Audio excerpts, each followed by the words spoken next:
여러분 안녕하십니까. 코로나19 통합뉴스를 시작합니다. 삼성 경영권 부정승계 의혹과 관련해 이재용 삼성전자 부회장을 기소하는 게 적절한지 판단할 검찰 수사 심의위원회가 오늘 열립니다. 무작위로 뽑힌 검찰 외부 위원들 앞에서 검찰과 이 부회장 측의 치열한 공방이 예상되는데요. 현장 취재기자 연결합니다. 자, 이정은 기자, 수사심의위원회는 언제 시작이 되는지요? 네, 수사심의위는 잠시 뒤인 오전 10시 반부터 시작될 예정입니다. 오늘 자리에는 지난주 추첨을 통해서 선발된 15명의 외부 전문위원들이 참석합니다. 이들은 검찰과 이 부회장 측 변호인단이 미리 준비한 각 50쪽 분량의 의견서를 읽은 뒤 양측으로부터 1시간 정도씩 의견 진술을 듣습니다. 이후 질의응답과 위원들끼리의 자체 논의를 거쳐 이재용 부회장과 김종중 옛 삼성미래전략실 사장을 재판에 넘기는 게 타당한지 여부를 두고 표결을 통해서 최종 결정을 내리게 됩니다. 쟁점이 많은 만큼 심의위는 저녁 늦게까지 이어질 가능성도 있습니다. 자, 검찰과 이 부회장 측 변호인의 치열한 공방이 예상이 되는데 오늘 심의 쟁점에 대해서도 정리해 주시죠. 네, 삼성물산과 제일모직의 합병 과정에 불법 행위가 있었는지, 또 여기에 이재용 부회장이 직접 관여를 했는지 여부가 핵심 쟁점인데요. 검찰은 제일모직과 삼성물산의 합병 단계마다 시세 조종을 비롯한 각종 불법 행위가 동원이 됐고, 여기에 이 부회장이 깊이 관여했다며 기소 필요성을 주장할 것으로 보입니다. 반면 이 부회장 변호인들은 합병이 경영권 승계 목적으로 이루어진 게 아니고 정부 정책과 현행법에 따라 진행이 됐다. 또 이 부회장의 개입도 없었다는 논리로 방어할 계획입니다. 수사심의위 결정이 법적 구속력이 있는 건 아니지만 앞서 검찰은 지난 8차례의 심의위 권고를 모두 따랐습니다. 따라서 이번에도 심의위 결정이 이재용 부회장 등의 기소 여부에 상당히 영향력을 미칠 것으로 전망이 됩니다. 이와 관련해서 수사팀은 심의위 판단도 고려를 해서 최종 검토하겠다는 입장을 밝혔습니다. 지금까지 대검찰청에서 KBS 뉴스 이정은입니다.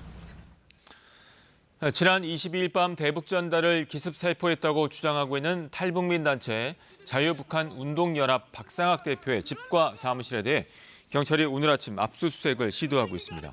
박 대표는 현관문을 잠근 채 나오지 않고 있는 것으로 전해졌습니다. 경찰은 법에 저촉되는 부분이 있는지 확인하기 위한 자료 확보 차원이라며 박 씨가 자택에서 나오는 대로 집과 사무실을 압수수색할 것이라고 말했습니다. 추경안 처리를 위한 국회 정상화를 놓고 여야 간 긴장이 고조되고 있습니다. 통합당은 법사위 없이는 상임위 명단도 내지 못하겠다고 한 반면 민주당은 꼼수와 시간 끌기라며 통합당 없이 원 구성을 마치겠다며 예고했습니다. 신재 기자입니다. 열흘 만에 국회에 복귀한 주호영 원내대표. 법사위원장 없이는 다른 상임위를 맡지 않겠다는 기존 입장 그대로였습니다. 민주당에서 지금은 절대 다수기 때문에 야당의 동의나 협조 없이 무엇이든지 할 수 있다고 그랬잖아요, 계속. 그러니까 무엇인지 해보시라 이거야. 의원들을 어느 상임위에 배정할지 명단도 내지 않겠다고 했습니다. 명단을 내면 국회의장과 민주당이 통합당 의원 일부를 임의로 상임위원장에 뽑을 수 있다는 우려 때문입니다. 다만 추경안에 대해선 당에서 자체 검토를 끝냈다며 국정 발목 잡기가 아니라는 점을 짐짓 강조했습니다. 민주당은 격앙됐습니다. 주 원내대표가 상임위 명단을 내겠다고 했는데 하루 새 말을 뒤집었다며 강경 대응을 예고했습니다. 꼼수와 시간 끌기는 정치 도의도 국민에 대한 예의도 아닙니다. 참을 만큼 참았고 설득할 만큼 설득했습니다. 민주당은 오늘 본회의를 열고 나머지 12개 상임위 위원장을 모두 뽑자고 박병석 의장에게 요청했습니다. 취약계층 500만 명을 위한 추경이 시급한데 더 이상 원구성 협상에 매달릴 수만은 없다는 겁니다. 다만 내부에선 주말 동안 야당과 추가 협상을 하자는 의견도 있었던 것으로 확인됐습니다. 양당 지도부를 따로 만난 박병석 의장은 마지막까지 협상해달라, 그리고 추경안은 이번 국회에서 처리돼야 한다는 이 두 가지를 강조했습니다. 오늘 본회의 개의 여부는 아직 확정되지 않았습니다. KBS 뉴스 신지혜입니다. 6.25 전쟁 70주년 기념식에서 문재인 대통령은 두 번 다시 이 땅에 전쟁은 없어야 한다고 강조했습니다. 북한을 향해선 좋은 이웃이 되자고 제안하며 남북 상생의 길을 찾자고 말했습니다. 보도에 홍성혜 기자입니다. 문구 행렬을 직접 맞이한 문 대통령은 늦었지만 자랑스러운 일이라고 말했습니다. 조국은 단 한순간도 당신들을 잊지 않았습니다. 예우를 다해 모실 수 있어 영광입니다. 유해 147구 중 신원이 확인된 7용사의 이름을 부르고 고 김동성 일병, 고 김정용 일병, 22개 나라 유엔 참전 용사들의 희생도 잊지 않겠다고 말했습니다. 오늘의 우리를 만든 건 6.25 전쟁이다. 그러나 아직 6.25를 진정으로 기념할 수는 없다고 말했습니다. 그러면서 모든 이의 마음은 하나, 2번 다시 전쟁은 없어야 한다고 강조했습니다. 북한을 향해선 통일을 말하기 전에 먼저 사이 좋은 이웃이 되자고 제안했습니다. 우리의 체제를 북한에 강요할 생각도 없습니다. 우리는 평화를 추구하며 함께 잘 살고자 합니다. 우리는 끊임없이 평화를 통해 남북 상생의 길을 찾아낼 것입니다. 종전을 언급하며 북한도 담대하게 나서달라고 했습니다. 87만 결의 모두의 수건입니다. 세계사에서 가장 슬픈 전쟁을 끝내기 위한 노력에 북한도 담대하게 나서주길 바랍니다. 이번 기념식에서는 참전국 정상들의 영상 메시지도 공개됐습니다. I just want to say for all of those brave men and women that fought to keep communism out, thank you, we salute you. 청와대는 북한 지역 전사자 유해 발굴은 1990년부터 이뤄진 북한과 미국 또 한미 간 공동 노력의 결실이라며 인도적 차원에서 계속돼야 한다고 밝혔습니다. KBS 뉴스 홍성입니다. 트럼프 대통령이 6.25 한국전쟁 70주년을 맞아 한국전 기념비에 헌화하고 참전 용사들의 희생을 기렸습니다. 트럼프 대통령은 이 자리에 참석한 주미 대사에게 최근 한반도 정세에 관심과 우려를 표명한 것으로 전해졌습니다. 워싱턴 서지영 특파원이 보도합니다. 6.25 전쟁 발발 70주년을 맞아 한국전 참전 기념비를 찾은 트럼프 대통령. 참전 용사 기념물 앞에 놓인 화환에 손을 얹어 추모하고 잠시 묵념했습니다. 진홍곡이 울려 퍼지자 트럼프 대통령은 거수경례로 참전 용사들의 넋을 기리고 고령의 참전 용사들에게 예를 표하기도 했습니다. 트럼프 대통령의 한국전 참전 기념비 방문은 취임 이후 처음으로 한미 동맹의 굳건함을 강조하기 위한 것으로 보입니다. 폼페이오 미 국무장관은 별도 성명에서 한국 방어에 대한 미국의 약속은 철통 같다고 밝혔습니다. 스틸웰 미 국무부 동아태 차관보도 영내 질서를 지키기 위해 한미, 미일 동맹의 중요성을 강조했습니다. 북미 간 비핵화 협상 교착 상태와 관련해선 여전히 협상의 문을 열어놓고 있다는 입장도 재확인했습니다. We made clear our positions and we heard North Korean position.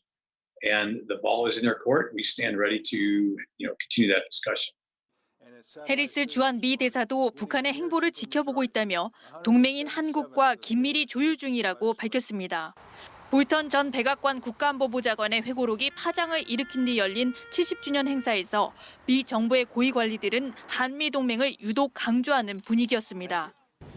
6.25 70주년 행사에 참석한 이수혁 주미 대사는 트럼프 대통령이 최근 한반도 정세에 대해 관심과 우려를 표명했다고 밝혔습니다. 문재인 대통령에게 전할 메시지를 받았다고도 했는데 구체적인 내용에 대해선 함구했습니다. 워싱턴에서 KBS 뉴스 서지영입니다.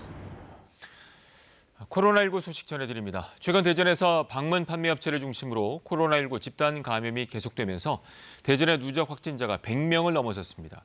더 우려스러운 점은 집단 감염이 충남 지역으로까지 확산되고 있다는 겁니다. 보도에 조종아 기자입니다. 대전 방문 판매업체발 집단 감염이 열흘 넘게 확산되고 있습니다. 지난 15일 이후 대전과 세종, 충남의 방문 판매 관련 확진자는 모두 63명. 전국적으로는 71명에 이릅니다. 특히 대전에서 확진자 발생이 집중되다 보니 대전 지역 코로나19 누적 확진자는 처음 발생했던 2월 이후 넉 달여 만에 100명을 넘어섰습니다. 문제는 집단 감염이 충남으로 번지고 있다는 겁니다. 충남 지역 확진자 대부분이 대전 방문 판매업체 관련 확진자의 접촉자거나 배우자입니다. 대전시는 이번 바이러스의 전파력이 매우 강해 빠르게 확산하고 있다고 보고 있습니다.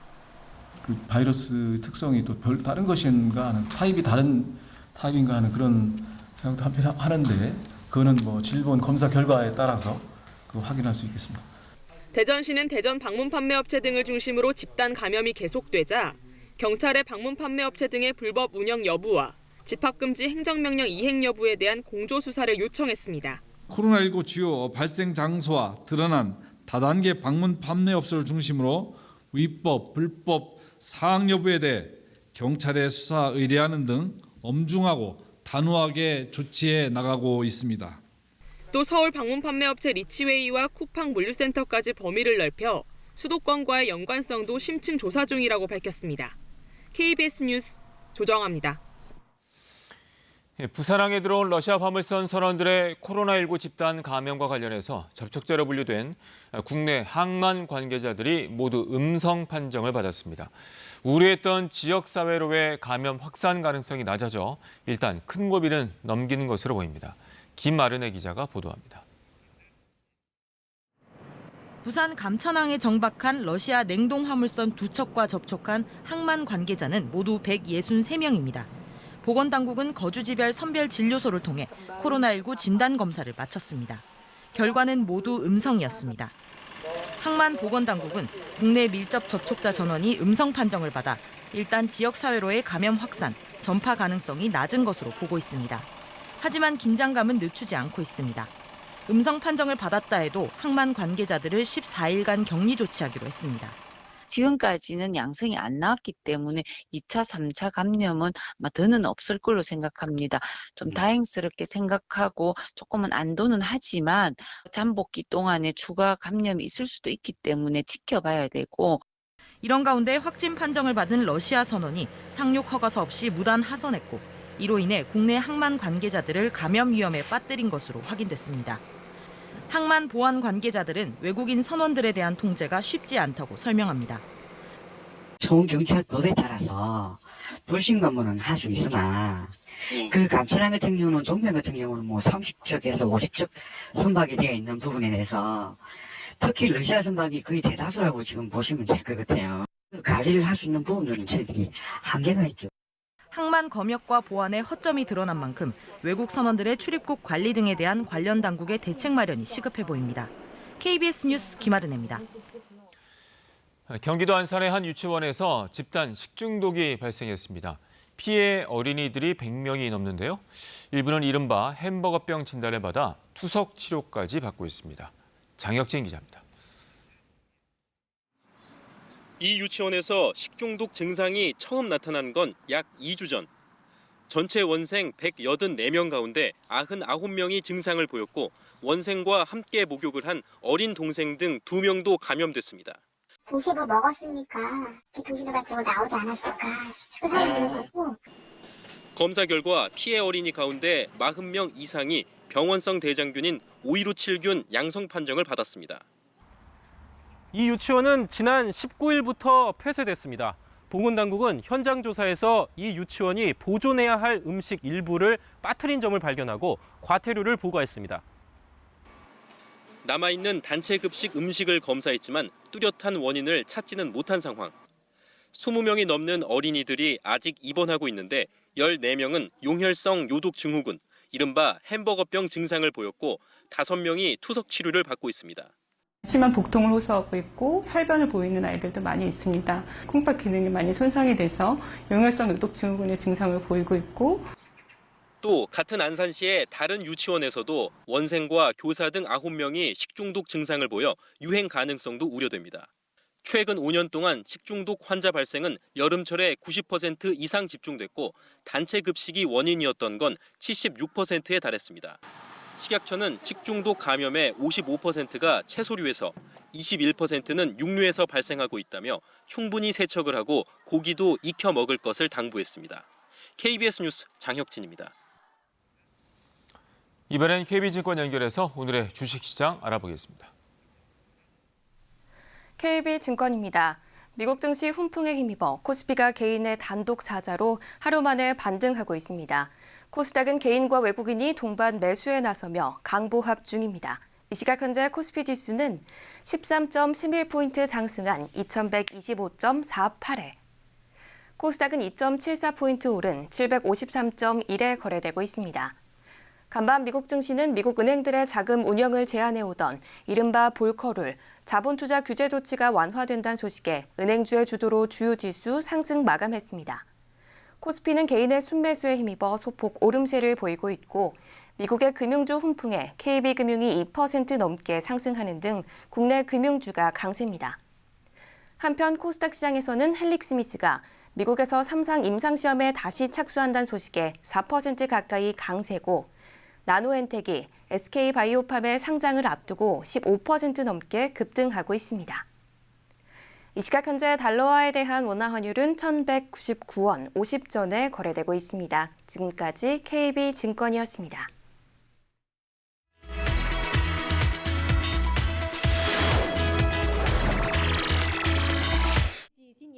중국 전문가는 코로나19가 올 겨울과 내년 봄까지도 사라지지 않을 것이라고 예측했습니다. 중국 호흡기 질병 최고 권위자로 알려진 중난산 중국 공정원 원사는 코로나19가 올 겨울과 내년 봄까지도 없어지지 않을 것이며 확진자가 증가할 가능성이 있다고 내다봤습니다. 明春呢，这个疫情不会消失，从来的意思呢，就是全部消失了，又出现了。我想不会是这个现象。 다만 1차 팬데믹과 같은 대규모 유행은 발생하지 않을 것으로 전망했습니다. 이미 경험이 누적된 사람들이 각자 조심하고 있고 당국도 방역에 대한 긴장을 늦추지 않고 있기 때문입니다. 최근 발생한 베이징 신파디 시장발 코로나19 확산과 관련해서는 당국의 강력한 방역 조치로 효과적으로 통제되고 있다고 평가했습니다. 한편 냉동 육류나 어류 등에서도 코로나19 바이러스가 검출될 가능성이 있는 만큼 사람뿐만 아니라 주변 환경과 먹거리 등에 대한 방역 조치도 강화해야 한다고 강조했습니다. 요즘 일본에서는 코로나19 때문에 온라인 맞선이 급증하고 있습니다. 일본의 한 결혼 상담소입니다. 코로나19 때문에 단체로 만남을 주선하는 맞선 행사가 잇따라 중단되면서 탈퇴하는 회원까지 생기고 있습니다. 위기감을 느낀 상담소 측은 지난 3월 온라인 맞선을 도입했는데요. 의외로 회원들에게서 호평을 받고 있습니다.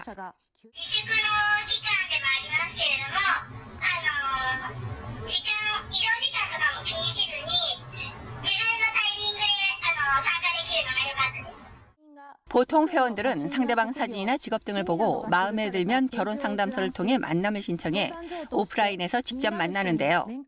온라인 맞선은 결혼 상담소 측이 온라인으로 두 사람을 초청해 만남을 주선합니다. お見合いのそういう改まったところとは違うんで結構フランクに話せたなっていうのがあります。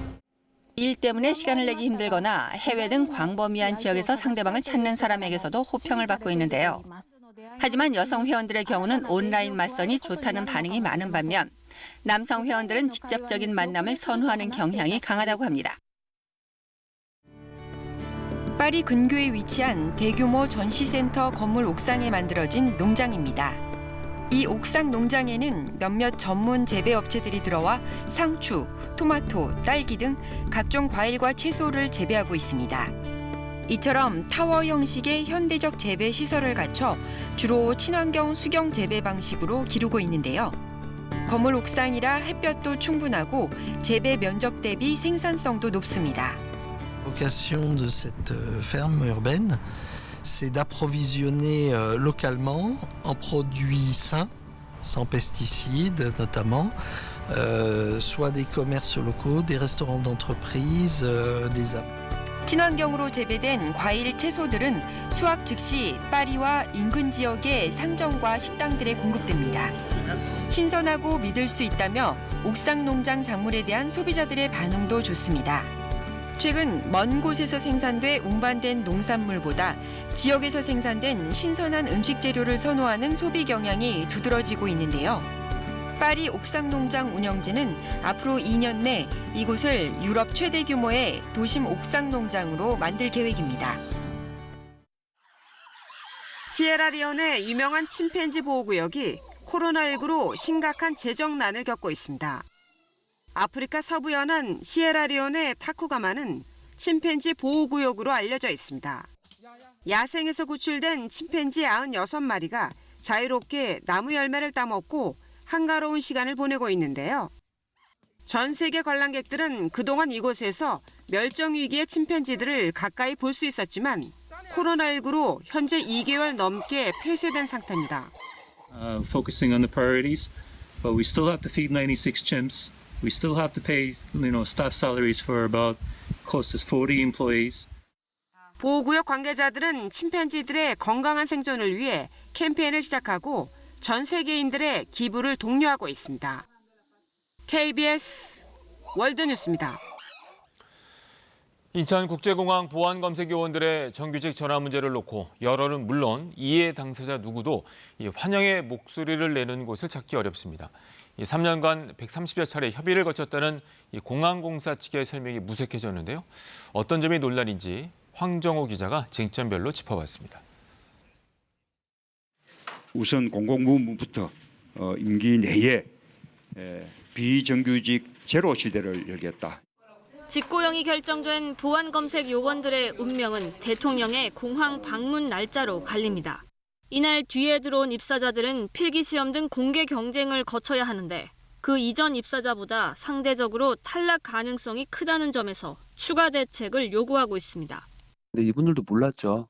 그래서 이게 문제가 있다고 보는 겁니다. 3년 동안 고생만 하다 나가게 되는 경우가 생기는 거죠. 게다가 검색이 아닌 공항 보안 경비를 맡는 1,700여 명은 자회사 전환으로 결정되면서 직고용 기준이 모호하다는 지적도 나옵니다. 기존 정규직 노조는 청와대 앞에서 집회를 열고 반대 입장을 다시 밝혔습니다. 노동자와 협의 없는 일방적 정규직 전환이란 반발 속에 직고용 직원 수가 한꺼번에 늘면서 앞으로 주도권 싸움을 우려한 것이란 분석도 나옵니다. 정규직 근로자로 전환함에 있어서 청원 결제할 제도는 적절한 활용 방안이 될 수 없을 것으로 보인다. 이렇게 내부에서 사안별로 불만이 터져나오면서 3년 동안 130여 차례의 협의를 거쳤다는 공항공사 측의 설명은 무색해졌습니다. 합의를 구체화하는 과정에 인천공항공사가 모범 사용자 역할을 하지 않은 책임이 가장 크다고 볼 수 있습니다. 이번 정규직 전환이 평등권을 침해한다는 진정까지 국가인권위에 접수되는 등 외부에서의 비판도 계속되고 있습니다. KBS 뉴스 황정호입니다. 서울시 교육청으로부터 재지정 취소 통보를 받은 대원국제중, 영훈국제중의 청문이 어제 열렸습니다. 이 학교 측과 학부모들은 부당한 평가였다고 주장하며 수용할 수 없다고 밝혔습니다. 보도에 양민철 기자입니다. 비가 내리는 가운데 수십 명의 학부모가 조용히 시위합니다. 앞서 서울시 교육청으로부터 특성화 중학교 지정 취소 통보를 받은 대원, 영훈국제중 학부모입니다. 지정 취소의 근거가 된 운영성과 평가 결과에 대해 학교 입장을 듣는 청문 절차 당일. 청문을 개시하겠습니다. 학교 측은 지난해 말 갑자기 평가 기준이 바뀌며 탈락할 수밖에 없었다고 합니다. 기본 원칙도 무시되었고 공정성도 결여되었고 그나마 졸속으로 이루어진 이번 운영 성과 평가 결과를 저희는 받아들일 수가 없습니다. 이번 평가에서 두 학교는 모두 기준 점수 70점에 못 미치는 65점대 점수를 받았습니다. 이들 학교는 서울교육청이 국제중 측에 유리한 구성원 만족도 등의 총점을 낮춘 데다 기준 변경에도 학교 측과는 어떠한 협의도 없었다고 주장합니다. 반면 앞서 교육시민단체 사교육 걱정 없는 세상은 토론회를 열고 지정 취소 처분은 적절하다고 평가했습니다. 학비가 비싼 국제중이 이미 특권학교화됐다고 볼 수 있는데 국제화 교육은 일부 학생들만의 전유물이 될 수 없다는 겁니다. 국가는 국민이 국제사회 일원으로서 갖추어야 할 혈연과 능력을 기를 수 있도록 국제화 교육에 노력해야 한다. 국제화 교육은 모든 학생들에게 시행돼야 되는 교육 목표여야 되는 거죠. 청문 이후 교육청은 교육부의 동의 신청을 거쳐 교육부가 최종 동의하면 두 학교는 지정 취소가 확정됩니다. 그러나 학교 측은 취소 동의가 결정될 경우엔 행정소송 등 법적 대응에 나설 계획입니다. KBS 뉴스 양민철입니다. 중부지방의 비는 대부분 그쳤습니다. 오늘은 습도가 높은 데다 낮 기온이 크게 올라 후텁지근하겠는데요. 한낮에 서울이 26도, 대구가 31도, 강릉이 33도 등 남서풍이 태백산맥을 넘어 더 더워져 특히 동쪽 지역은 어제보다 최고 10도 이상 높겠습니다. 최근 안산 식중독 사고 뉴스가 계속해서 전해지고 있습니다. 고온다습한 한여름 장마철에는 세균이 활발하게 번식해 식중독에 걸리기 쉽습니다. 오늘 전국의 식중독 지수가 최고 단계인 위험 수준인데요. 식중독을 예방하기 위해서는 음식물의 보관과 위생에 신경 쓰셔야겠습니다. 오늘은 전국적으로 구름 많은 가운데 낮까지 경기 동부와 강원 영서 지역에 비가 오는 곳이 있겠습니다. 낮 기온은 어제보다 2도에서 최고 11도 정도 높겠습니다. 바다의 물결은 모든 해상에서 1에서 2m 정도를 일겠고요. 해상에는 안개가 짙게 끼는 곳이 많겠습니다. 날씨 전해드렸습니다. 코로나19 통합 뉴스룸은 잠시 뒤 11시에 이어집니다. 고맙습니다.